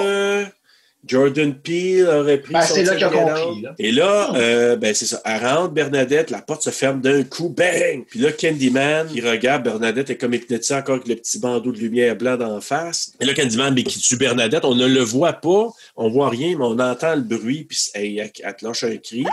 J'ai marqué, ça a l'air vraiment douloureux, là. On le voit pas, mais on l'entend. Ben, je comprends, elle est venue blanche comme un drap, pratiquement bleu. Tu vois on parle de son cadavre. Ouais. Et là, Hélène, à un moment donné, elle se réveille, là, comme si ça sortait d'un rêve, je sais pas trop quoi. Trevor qui arrive pendant ce temps-là, puis elle voit encore plein de sang, avec un couteau dans les mains. On voit la scène suivante, elle est rendue dans son lit, puis là, elle se lève, on voit des policiers autour, puis tout ça. Fait que là, elle se lève, elle s'en va dans l'autre pièce, puis là, en se rentrant dans l'autre pièce, ça voit bien que Bernadette qui est massacrée à terre, là, comme déchirée, massacrée. Fait que là, elle capote, les policiers sont là, les policiers qui l'amènent. Puis là, en route, elle a des visions, puis elle entend Candyman qui lui parle, puis là, il lui dit... C'est plus important de mourir afin de devenir une légende, afin que tout le monde puisse parler de toi. C'est ça qu'elle entend, là. Elle, c'est comme si elle est résignée. Fais ce que tu veux, mais tue pas l'enfant. Laisse donc le bébé vivre, là, tu sais. M'organiser pour aller te voir, te trouver, je sais pas trop quoi, mais laisse le bébé tranquille, c'est tout. On voit qu'elle souhaite ça. Alors, on la voit, elle se fait attacher à un lit d'hôpital. Dans un hôpital psychiatrique, là. Et carrément, là, il dit c'est une folle pour eux autres. Là. Fait que là, tu veux, quand il y a pique, là, oh mon Dieu, il y a pique, je suis Justin Bieber tout d'un coup. Quand il y a pique en comme une seconde, sans pousser. Dans ma tête, j'ai fait, voyons donc, ils ont vraiment gardé cette take-là. Il n'y a personne qui a dit à ce figurant-là. Ouais, c'est ça, c'est wannabe infirmier, je ne sais pas, mais non, je l'ai pas vu. J'ai vu, mais je ne l'ai pas remarqué. Je remarquerai la prochaine fois, c'est assez. Disons, en tout cas, cette infirmière-là, elle ne m'approchera jamais pour des prises de sang. Encore moins pour un cathéter. Non. Mais souvenir. Ouvrez votre trou. Ça va? Ah ouais, ça va, vas-y. Okay. Non, c'est parce que ça avait coupé. Elle se faisait sa piqûre, mais là, elle était attachée au lit d'hôpital, puis là, Candyman qui apparaît au-dessus d'elle, puis là, elle crie « meurtrier, meurtrier », bon, etc. Là, on vient de donner une piqûre, puis là, après ça, elle se fait amener devant, j'imagine, le directeur de l'aile psychiatrique. C'est son docteur. Comment? C'est son psychiatre, dans le fond. Son psychiatre, c'est ça? Ouais. Donc, elle se fait amener devant son psychiatre, puis là, on apprend qu'elle est là depuis un mois. Fait que, elle dit... Un mois? Et là, on apprend qu'elle est accusée de meurtre au premier degré. Fait que là, le psychiatre, il dit, j'essaie de déterminer si tu es apte à subir ton procès. Donc, j'en avec, elle dit... C'est Candyman qui a fait ça. Puis là, il monte à la télé, quand elle criait, quand Candyman il apparaît au-dessus d'elle, ben, il monte à la télé, il dit, regarde, il n'y avait rien, là, il n'y a rien sur la caméra. Fait que là, elle dit... Ouais, mais je vais te le montrer. Elle dit, je peux amener Candyman. Fait que là, ouais, quelle brillante idée. Fait sûr qu'il y a plein de monde avec toi, fille. Allô? Oui. Ça, il fait pas ça un à un, mais en tout cas, il y avait un miroir par hasard de chaque côté. Fait qu'elle dit Candyman 5 fois. Et là, justement, Candyman qui apparaît, qui déchire le psychiatre. Ouais, puis il apparaît en surprise. On pense que finalement, il viendra pas, il croira pas, puis finalement, pow! Puis elle essaie de voir là, que le psychiatre, il a de l'air à souffrir and a half. Là, tu le vois comme Candyman, il a défait les courroies de Hélène. Puis tu sais, quand je t'ai dit la théorie tantôt, que moi je me dis... Qu'est-ce que tu veux dire, là, défaire les courroies? C'est-tu une expression pour dire qu'il l'a enfourché? Non, c'est tu sais qu'il... Viens ici, ma chérie, que je te dépasse les courroies. Non. C'est que, tu sais, il venait de tuer le psychiatre, puis là, il a défait ses attaches, ses courroies qui étaient attachées. Non, c'est pas ici, il faut défaire la courroie, non, c'est pas ça. Donc là, la chaise, puis là, à un moment donné, il s'envole par la fenêtre. Ça, c'est hot, par exemple, la manière qui revole. Ça, c'est encore une fois, c'était pas un CGI. Tu sais, il a vraiment fallu qu'il le fasse puis qu'il le filme, ça, puis c'est sharp. Mais moi, quand je te dis ma théorie, moi, je pense que c'est le psychiatre qui avait déjà détaché ses courroies. Parce qu'elle, juste avant, elle dit, est-ce que c'est nécessaire que je sois attaché? Moi, ce que je pense, c'est que, parce que moi, dans ma tête, elle s'imagine tout ça. Fait que selon moi, c'est qu'elle s'est fait enlever courroie par le psychiatre quand elle a dit ça. Puis c'est elle qui, pour X raison, comment elle s'est arrangée, elle a trucidé le psychiatre. Mais en tout cas, c'est ma théorie. Mais bref, elle se sauve par la fenêtre. Elle réussit à se sauver là-bas après avoir assommé une infirmière puis prendre son linge. Elle se sauve de l'hôpital. Elle se rend chez elle. Parce qu'elle a sorti dehors par la fenêtre. Ouais. Elle voulait vivre. Ah ouais. Elle voulait se sauver. Puis là, elle se rend chez elle. Et on n'oublie pas que ça faisait un mois qu'elle était là quand même. Fait qu'elle rentre, les murs sont maintenant roses, sont en train de se faire peinturer en rose. Elle entend des bruits comme si quelqu'un est en train de peinturer. Puis là, Stacy la broyarde, la maîtresse aussi de Trevor, Jean-Louis. Puis là, Hélène a dit... Qu'est-ce que tu fais chez nous, toi? L'autre a crié Trevor en pleurant. J'ai marqué. Elle devient toute molle. Oh ouais, genre, ça pouvait se mettre en petite boule, elle l'aurait fait, là. Fait que là, mon Trevor qui s'en vient en se demandant ce qui se passe, en l'appelant. What's happening, sweet pie? Et là, il fait un méchant saut quand il voit que Hélène est comme dans le salon. Là, les deux ont peur. On voit que Trevor puis que c'était ici la broyarde, elle a peur elle aussi. Fait que là, mais j'ai marqué Hélène, elle a vraiment l'air malade. Ben, clairement, elle passe pas une très belle journée. Non, mais ce que je veux dire, elle joue bien son rôle. Tu sais, là, quelqu'un qui a de l'air comme... J'en ai mangé une maudite, puis ça fait un mois, j'arrive ici, puis t'es en train de peinturer les murs en rose, puis en plus, c'est ici la broyade qui est en train de le faire. Ça m'a rappelé ça quand j'ai vu Stacy, la broyade en train de faire ça. Puis là, ben, t'as Hélène qui dit « OK, appelle à l'hôpital. » Puis là, t'as encore Stacy qui se met en petite boule. Yes! Tu sais, elle aurait pu man up un peu Stacy puis dire comme désolé, je vais te parler, hey, vraiment, nanana, mais non, elle était en petite boule puis elle a vraiment peur. Là. Non, je vais t'attaquer, non!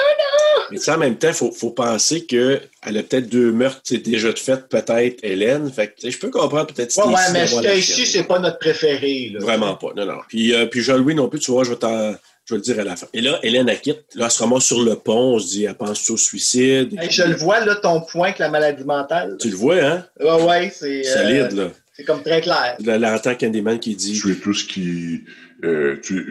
ce qui te reste, etc. Donc, elle décide de retourner à Cabrini Green. Mais où sa mère, son père, son frère, sa tante du 2e degré? Il n'y a pas quelqu'un qui pouvait venir la voir pendant tout ce mois-là? Là? Moi, j'ai comme l'impression qu'elle est seule au monde, puis elle avait peut-être juste Jean-Louis Trevor, puis que finalement, lui, il s'est retrouvé avec Stacy la broyarde. Je sais pas. Tu sais, par moment, là, tu sais, au souper, entre autres, quand ils sont allés manger, là, avec le prof Purcell, puis toute la patente, tu sais, elle était borderline arrogante, puis au début aussi, elle faisait son histoire, mais elle riait de ça aussi. Fait que, c'est une bitch. Au départ, après ça, en tout cas, pour le reste du film, j'étais dans une autre zone avec elle, mais en tout cas, on va y revenir. Fait que là, elle retourne à Cabrini Green, dans les blocs, là, les fameux blocs. Elle se rend où se trouve Candyman. Toujours habillée de sa robe d'infirmière. Toujours habillée pareil. Elle voit sur le mur des peintures, puis là, c'est là qu'elle voit ce qui est arrivé à Daniel Robitaille. On voit sur les fresques des genres de peintures où on le voit en train de se faire couper la main, blablabla. Fait que là, elle ramasse le crochet. Il y a un crochet qui traîne là par hasard. Elle se rapproche, là, on entend Candyman ronfler, là, ou Yves Corbeil, je sais pas, là, mais il est en train de ronfler. Qu'est-ce qu'il fait à dormir, Candyman? Ça, là, je n'ai pas accepté cette partie du film. D'ailleurs, Candyman, il apparaît toujours de jour. Hein? Ah! Tu remarques, il apparaît toujours de jour. Probablement que la nuit, il dort. Fait que là, il est en train de ronfler. Ouais, c'est ça. Il est sur une espèce de je sais pas trop, là, un piédestal, quelque chose, puis il est couché, puis on l'entend ronfler. Fait qu'elle après son crochet, puis elle dit, en ramène un, puis lui, il se réveille. Puis là, il dit à Hélène, il dit... Soumets-toi à moi, et l'enfant survivra. Fait que là, il dit... On va être immortels, puis ceux qui croient la légende pourront perpétuer notre nom.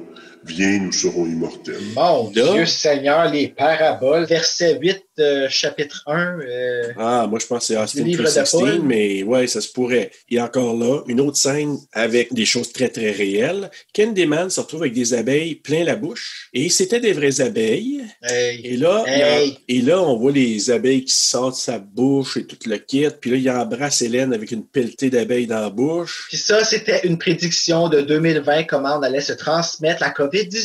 Ah, tu vois. Hey, tu vois? 28 ans plus tôt, puis il y avait... C'est le même que ça se passe dans la vie. Ça, c'est comme les Simpsons. Hein, ils ont prédit bien des affaires. Là. Candyman en a prédit une coupe aussi. C'est Purell, transmission, il y a bien des affaires. Là.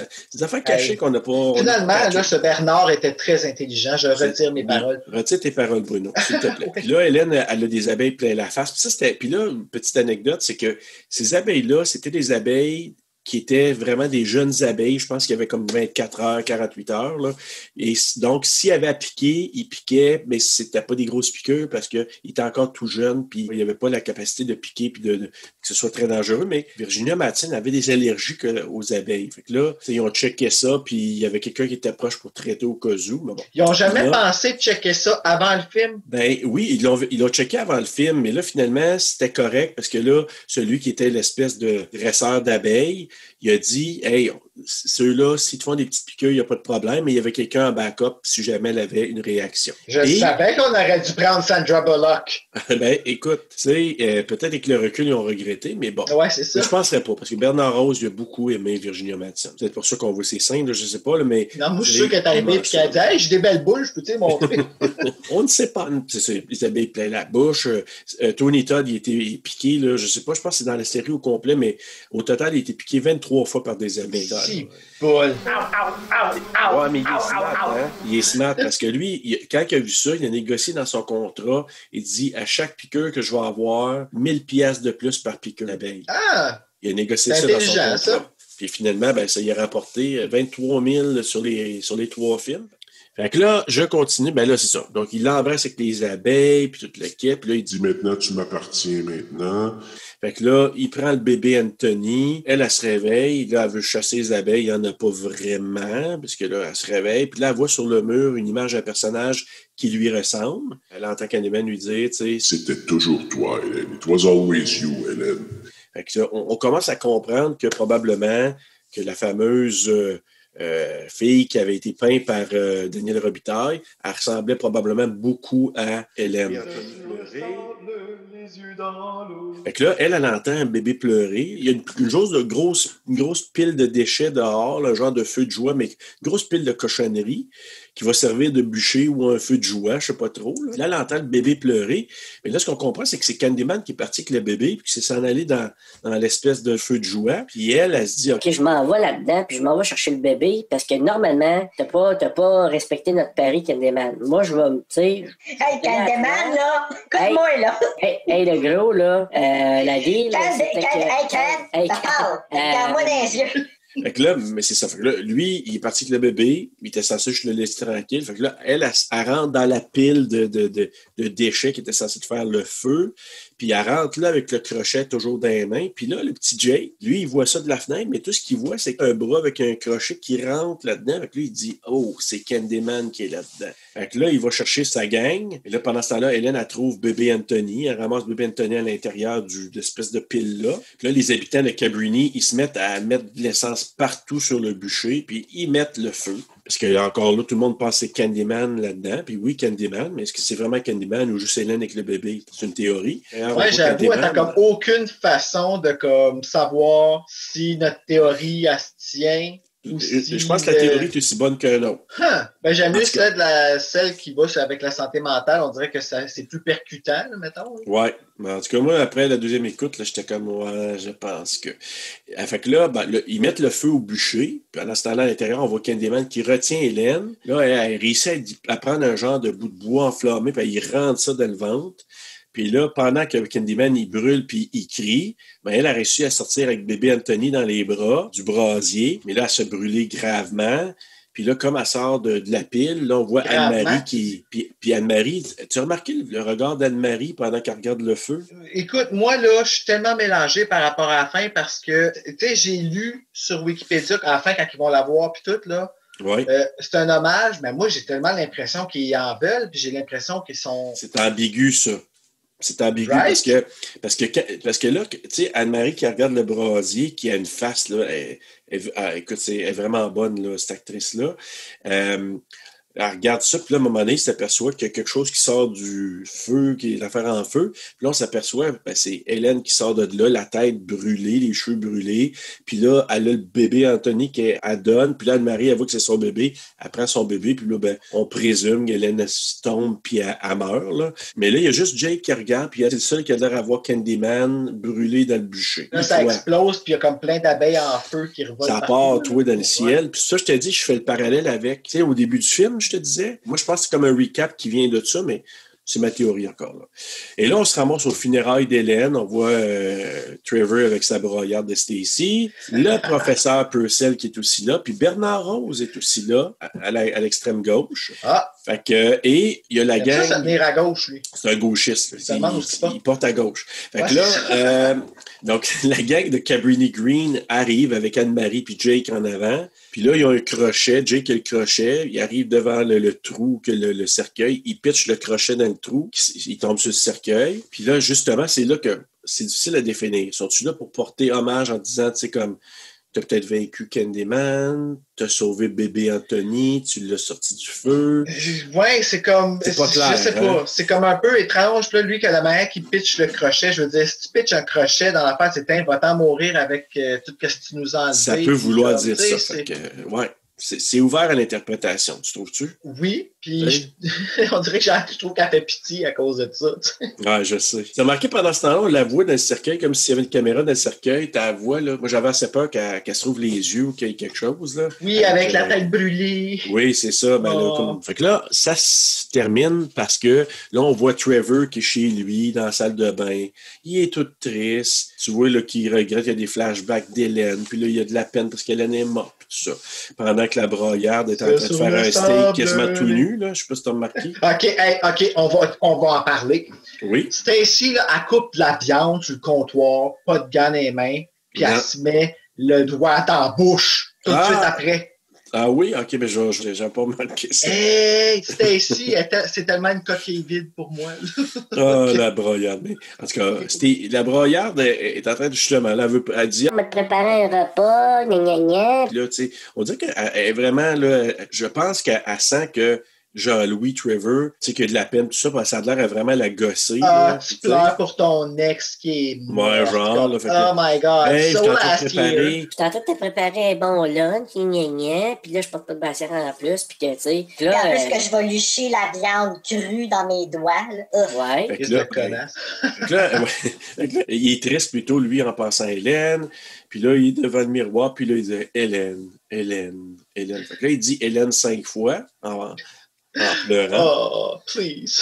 Puis là, elle apparaît derrière lui en lui disant, tu sais, comme... What's the matter, Trevor? Scared of something? Et ça, juste pour vous dire que quand elle est retournée dans l'appartement, quand ils sont en train de peinturer en rose, elle avait dit la même phrase. Hey, qu'est-ce qui se passe, Jean-Louis? T'as-tu peur de quelque chose? Ben là, à la fin, elle apparaît dans le miroir, elle apparaît derrière Jean-Louis, il se retourne de bord, puis là, elle est là avec ses cheveux brûlés. Donc, elle a ses pas de cheveux. Avec pas de cheveux, ouais. Ouais, c'est ça. Puis là, ben... Trevor, il se fait déchirer par Hélène. On entend le cri et tout ça. Puis là, la broyade, elle entend ça. Elle se dirige vers la salle de bain. Elle arrive là. Mon Trevor qui est dans le bain, le ventre déchiré. Puis là, elle crie sans arrêt. Elle crie. Puis là, ben, le film se termine avec une image d'Hélène sur un mur, comme si elle avait remplacé Candyman dans la légende. Et c'est la fin. C'est la fin. Alors voilà, c'était la description de Candyman. Excuse-moi, là, mais... Là, techniquement, le 2, il aurait dû s'appeler Hélène, mais Rock Voisine les a poursuivis. Oui, peut-être. Il a envoyé Joanne Labelle aussi. Comment? Joanne Labelle. Excuse-moi, là, mais arriver en avant du miroir et dire Hélène, ça n'a tellement pas d'impact. Tant qu'à ça, si tu sais que tu vas finir ton film de même, trouve-y donc un meilleur nom que ça. Je sais. Alors, tu m'avais dit tantôt que tu n'avais pas réellement beaucoup de quotes. Moi, je trouvais une quote que j'ai bien aimée, je ne sais pas exactement ce qu'elle dit, mais quand elle dit qu'elle n'aime pas la peinture rose, par exemple, je pourrais te dire que je suis assez d'accord. Moi, je trouvais que j'aimais bien It Was Always You, Hélène. Il le dit à quelques reprises, puis je trouvais que la grosse voix qu'il a, une belle voix riche, Tony Todd, j'aimais bien ça, mais je trouvais pas qu'il y en avait une qui ressortait plus qu'un autre. Là. Fait que là, un coup de cœur, coup de couteau?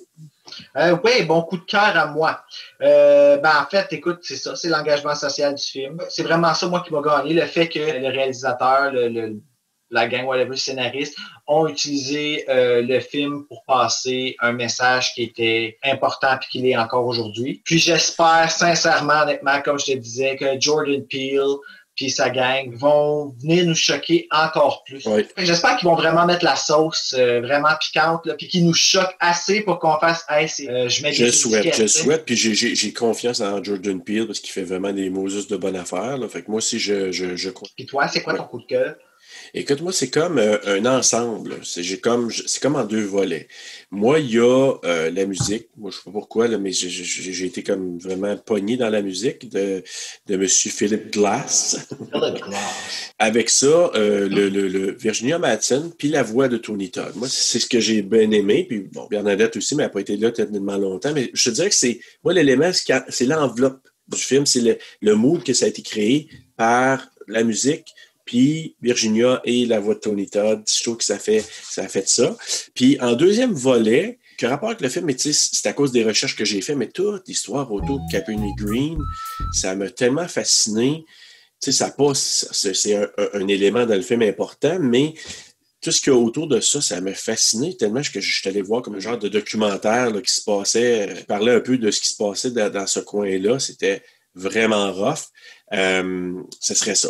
Est-ce que tu dirais que Bowling Green, là, que c'est ce qui est comparable, dans le fond, à notre quartier bleu, là, à Hull, le Daniel Johnson, dans ce coin-là? Là? Ouais, moi, j'habitais sur Georges Bilodeau, là. Le lendemain, dans le bloc où est-ce qu'on restait, le lendemain, il y a eu un meurtre. Oh my God, OK.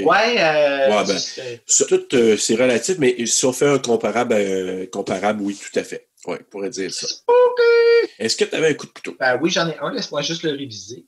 Où est-ce que j'ai pas embarqué, là, c'est la facilité de la fin, dans le fond. Comment que tout a été un peu garoché, là. Le Candyman qui dort. C'était mal exécuté, je trouve, malheureusement, là. Puis c'est vraiment pas, comme je te dis, là, c'est pas une erreur de la production. T'sais, ils ont eu leur image choc, là, qui était Candyman avec les abeilles dans la bouche, puis c'était ça leur spectacle, si on veut, dans le climax. Mais puis ça part du script, là. Ça, selon moi, c'est de là que ça part. Je pense que les dialogues, c'était pas des choses qui étaient aussi naturelles qu'exemple Kevin Williamson est capable d'écrire, t'sais.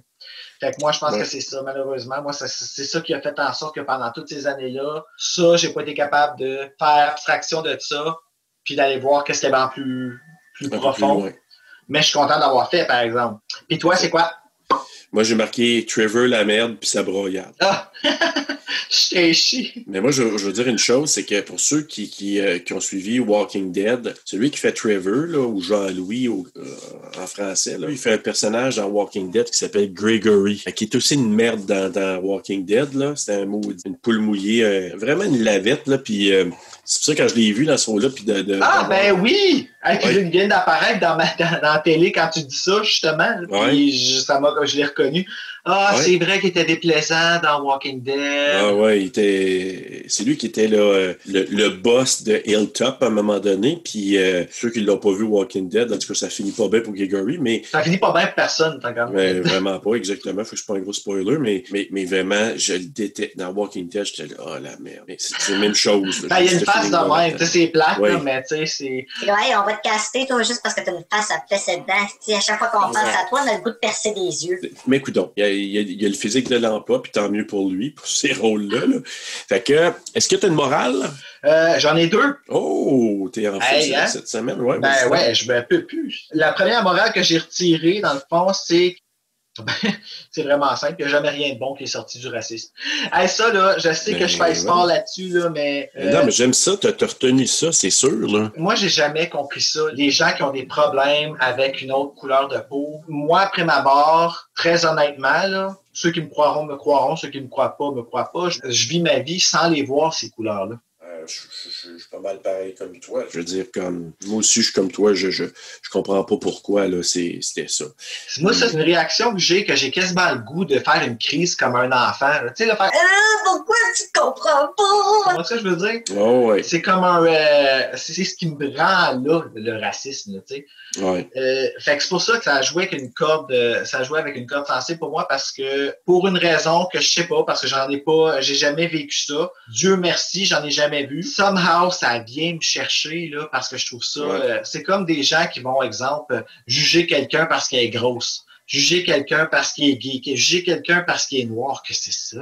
Mais c'est de l'intolérance à l'extrême, puis tu sais, moi, je fais le parallèle dans le film, tu sais, on parle de ça, il y a la thématique, oui, justement, du racisme, de la santé mentale, puis c'est des stigmatismes qui sont encore présents en 2020. C'est des cordes sensibles, là, ces deux sujets-là, donc ça a été abordé là-dedans. Fait que, tu sais, quand tu vois ça, tu te dis, tu sais, oui, il y a beaucoup de films d'horreur, il y a des gens qui accrochent sur le sang, puis les tripes, puis toute la patente, puis tout ce qui vient avec ça, puis moi, j'aime beaucoup le côté suspense quand c'est bien enveloppé, puis qu'on me prend, puis qu'il y a un suspense à quelque part là-dedans qui me garde sur le bout de mon siège. Mais quand il y a une histoire derrière tout ça, puis qu'il y a un message, c'est encore plus puissant, le film. Puis je trouve que lui, c'est ce qui fait rehausser mon appréciation du film. Moi, ma morale d'histoire, c'est un peu en deux volets, OK? Moi, j'avais marqué, morale d'histoire, tiens-toi loin des objets coupants. Tiens-toi loin des objets coupants. Ouais. Parce que par deux fois, tu sais, les policiers sont arrivés ou quelqu'un est arrivé, puis Hélène avait des objets coupants dans les mains. Fait que éloigne-toi de ça comme, tu Tu sais, prends-les pas. Parce que, Ouais, tu sais, c'est regarde, c'est donc bien drôle, qu'est-ce que tu dis là. Ma deuxième morale, moi, c'est touche pas les armes sur un lieu de crime, si bas. Ah, ben tu vois, c'est un peu ça. C'est ça, exactement. Innocente! Ça, c'est un peu niaiseux, cette affaire-là que je te dis, là, mais l'autre affaire, mon autre morale... Ben, c'est assez niaiseux pour qu'on y pense les deux. Fait que c'est pas si niaiseux que ça, finalement. Ah, c'est ça.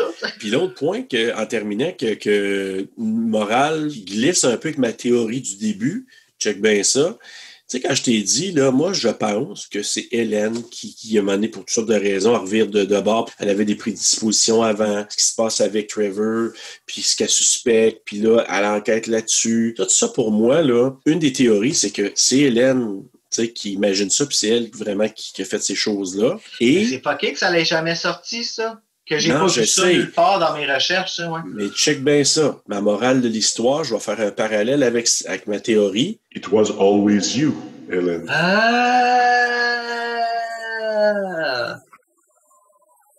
Hey, sérieusement, je pense que je vais en rajouter même des voix pour faire « c'est vrai, hein? » En tout cas, je te dis, moi, c'est à ma deuxième écoute, puis même Bernard Rose, dans une des entrevues, il disait juste...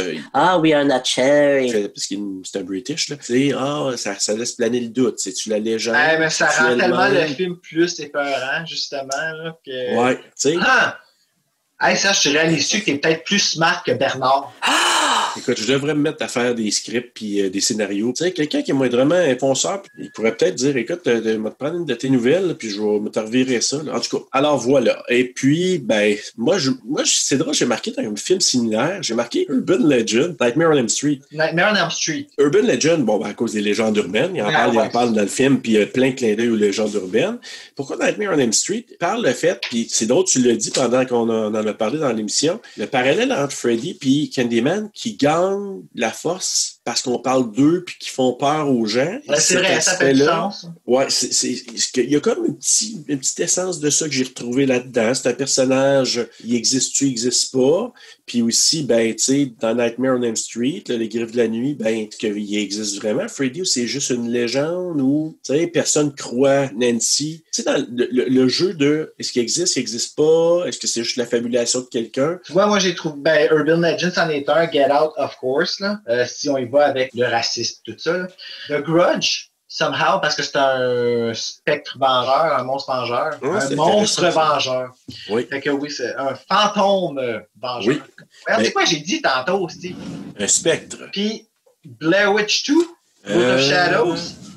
Qui arrive d'un bar, que tu regardes sa caméra de l'autre bord, c'est pas vraiment ça qui est arrivé, mais t'es convaincu que c'est ça qui est arrivé parce que tu comprends-tu? OK, ça fait trop longtemps que je l'ai vu, mais ça fait longtemps. Je pense que je l'ai écouté une seule fois, puis ça fait vraiment longtemps. Fait que, il est sous-estimé, ce film-là, je te dirais. Ça se pourrait. Il faudrait que je le réécoute, mais non. OK, mais c'est bon. C'est good ce que tu présentes là. Puis en terminant, je pense que je me suis donné pas mal avec ma note, là, mais je l'ai upgradé à cause de tout ce que j'ai fait comme recherche. Je vais être bien honnête avec toi. J'ai mis un 4.1. Avec Moto, j'ai upgradé. Oui? Ouais. Au début, j'avais un 1.81, puis j'ai upgradé. Puis ça, c'est vraiment avant ma première écoute, il y avait déjà cette note-là. Là. OK. Puis le pire, c'est que je ne l'ai pas regardé à reculons, puis tant mieux. Je suis content, c'est une belle découverte. Puis mais je l'ai upgradé à 3.81. Fait qu'il a quand même augmenté de 2. Là, il a fait une bonne coche. Oui, parce que je trouve que vraiment, c'est une super bonne idée, mais une mauvaise exécution. C'est vraiment drôle que tu dises ça, parce que moi, initialement, c'était à peu près cette note-là que j'avais donnée au tout début. Puis, il a upgradé à cause de toutes les recherches que j'ai faites autour, puis la signification que j'ai comme vue à deuxième écoute. Puis, c'est pour ça que je l'ai mis à 4.1. Écoute, Bruno, ça a été super plaisant, encore une fois, et j'espère que vous avez eu du plaisir aussi à nous entendre s'étendre sur Candyman. Et la semaine prochaine, Bruno, on y va avec tout un classique, Halloween, l'original de 1978. On peut pas faire un podcast sur l'horreur sans parler d'Halloween. Donc, c'est ce qu'on va vous présenter la semaine prochaine. Bruno, j'ai vraiment hâte. Ah, j'ai hâte aussi. Est-ce que tu as le coffret du, je pense, c'est le 35e anniversaire? Je pense que oui. J'en ai plusieurs, là, fait que c'est... Celui qui est comme pour souffler la face de Michael Myers sur le côté, là. Faudrait que je vérifie, je crois que oui. Ça donne que ce film-là, sais-tu combien je l'ai payé? Comment? Le Blu-ray, je l'ai payé 1 pièce. Mais voyons là, comment ça? 1 pièce! En super bon état, il a été loué une fois. C'est quand le Super Club Vidéotron sur proche du boulevard Lorraine, là, sur ma journée. Oui. Quand il a fermé, j'étais allé avec une de mes chums de filles. J'étais allé dans la section horreur, il était quasiment tout là. Il y avait Oh du my monde God. dans le magasin en mouillait, là, puis il y avait personne dans les films d'horreur. Moi, j'arrive là. Je me suis grillé, il m'a dit. Écoutez, merci de nous avoir écoutés et À la semaine prochaine.